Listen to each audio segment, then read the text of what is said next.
Meus irmãos e minhas irmãs, paz e bem. Nós continuamos nesta quarta-feira a escutar e refletir sobre a carta aos Efésios. Nós estávamos naquela sessão iniciada da última vez em que fala das relações familiares e que ouvimos a parte que fala da relação conjugal. Hoje nós ouviremos a segunda parte, que é aquela da relação dos filhos com os pais e vice-versa, dos escravos com os seus senhores. O porquê? Porque na antiguidade, para aquelas comunidades da Ásia Menor, o escravo era um membro da família. Isso não diminui o problema em relação à escravidão, mas que o texto simplesmente se acomoda a dar um conselho para uma realidade que se encontra. Não é o objetivo da carta aqui nem repudiar nem confirmar a escravidão.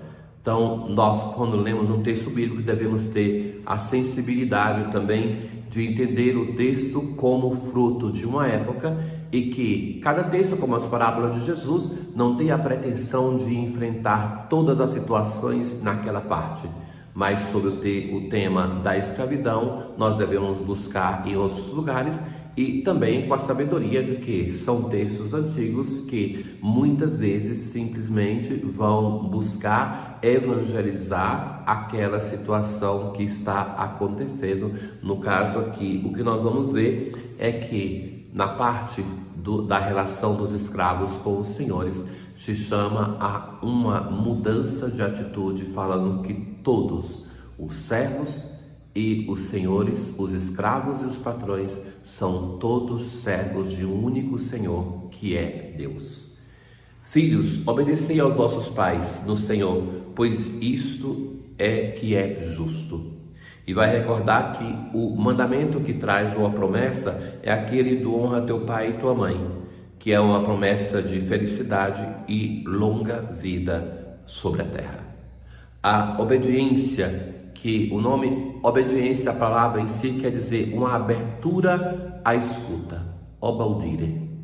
Então, a obediência para com os pais.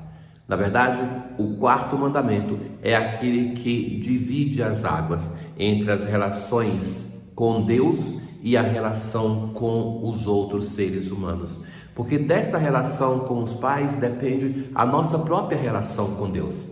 A imagem de Deus que uma criança vai construindo, ela nasce dessa relação com os pais. Vivemos em um momento de uma crise de obediência, porque cada um desde pequeno é preparado para seguir aquilo que diz a sua intuição, aquilo que quer fazer. Então, o discurso do mundo é um discurso contra a obediência, mas se nós não tivermos uma geração de crianças, adolescentes, jovens, com a capacidade de obedecer aos pais, eles vão encontrar outras pessoas a quem prestar obediência, e não serão as pessoas que os amarão e cuidarão deles. Então, o pai e a mãe não podem renunciar ao seu dever de educar, bem como os filhos não podem renunciar à sua obrigação de obedecer. Vós, pais, não revolteis os vossos filhos contra vós. Então, que existe uma obediência que deve ser exigida, mas que isso se faz com uma educação, uma disciplina e com conselho de testemunho de vida. Assim termina a parte da relação entre os pais e filhos e começa uma parte mais ampla, por sinal, dos escravos com os senhores, dos senhores com os escravos. Escravos, obedecei aos vossos senhores deste mundo com respeito e tremor, para fazer a vontade de Deus. Ou seja, em tudo isso que se está dando conselho, vai se interpretar a partir do modelo que é a obediência para com o Senhor. Não era assim que se falava da relação do marido e da mulher, e que usava a imagem do Cristo, esposo da igreja? Aqui também a mesma coisa. Vai falar de servir como se serve ao Senhor, por obediência à vontade de Deus. E continua o texto: o bem que cada um tiver feito, seja ele escravo ou livre, tornará a recebê-lo do Senhor. Que mesmo aquela pessoa livre, ela vai prestar as contas do bem que fez. E vós, senhores, fazei o mesmo para com os escravos. Deixai de lado a ameaça. Vós sabeis que o Senhor deles e vosso está nos céus, e diante dele não há acepção de pessoas. Se por um lado Deus que não diferencia a pessoa, mas que recorda também o texto que Deus que é o Senhor, seja do escravo como do livre. Nós, no Salmo 144, assim rezamos: os vossos santos com louvores os bendigam, para espalhar vossos prodígios entre os homens. O Senhor é amor fiel em sua palavra, é santidade em toda obra que ele faz. Ele sustenta todo aquele que vacila e levanta todo aquele que tombou. Na aclamação ao Evangelho de hoje, pelo Evangelho, o Pai nos chamou a fim de alcançarmos a glória de nosso Senhor Jesus Cristo. Naquele tempo, Jesus atravessava cidades e povoados, ensinando e prosseguindo o caminho para Jerusalém. Jesus está na sua viagem determinante em direção a Jerusalém.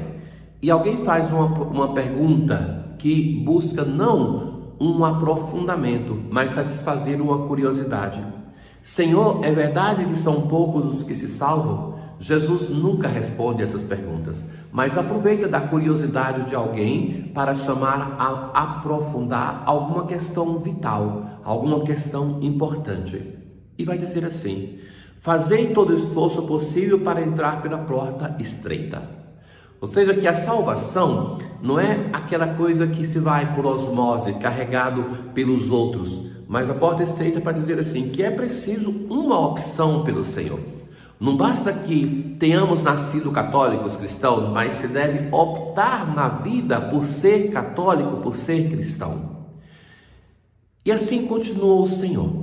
Uma vez que o dono da casa se levantar e fechar a porta, vós, do lado de fora, começareis a bater, dizendo: Senhor, abre-nos a porta.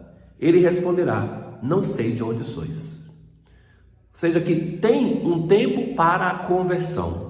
O Evangelho vai insistir sempre de nós aproveitarmos o tempo da graça, o tempo da conversão. Mas chegará um momento do juízo, um momento que a possibilidade de conversão chega ao fim. Não podemos pretender de protelar a nossa conversão indefinidamente. A palavra de Deus vai dizer: é hoje o tempo da graça, o dia da salvação. Então começareis a dizer: nós comemos e bebemos diante de ti. Quem é que come e bebe diante de Jesus? Quem participa da liturgia, da celebração, quem participa da Eucaristia. Ele, porém, responderá: não sei de onde sois. Afastai-vos de mim, todos vós que praticais a injustiça. Não recorda a palavra do profeta que Deus quer a justiça e a misericórdia, não os sacrifícios e holocaustos? Veja só aqui: afastai-vos de mim, todos vós que praticais a injustiça. Então, que é preciso sim uma vida de oração, é preciso participar da liturgia da Eucaristia dominical, no mínimo, para que nós reconheçamos o Senhor. É na fração do pão que ele se deixa conhecer. Mas que isso deve se transformar na nossa vida em uma relação de amor, de justiça, de santidade, uma relação nova com os nossos irmãos. A comunhão que nós recebemos na Santa Missa, ela deve tornar-se na nossa vida comunhão, não somente com Deus, não somente com Deus, mas também com os irmãos. De certo que não existe uma verdadeira comunhão com Deus se nós não damos atenção à caridade para com nossos irmãos. Por isso que, mesmo que eles vão dizer: nós comemos e bebemos diante de ti, o Senhor vai dizer: não sei de onde sois. E o texto de Evangelho de hoje se conclui: virão homens do Oriente e do Ocidente, do Norte e do Sul, e tomarão lugar à mesa do reino de Deus.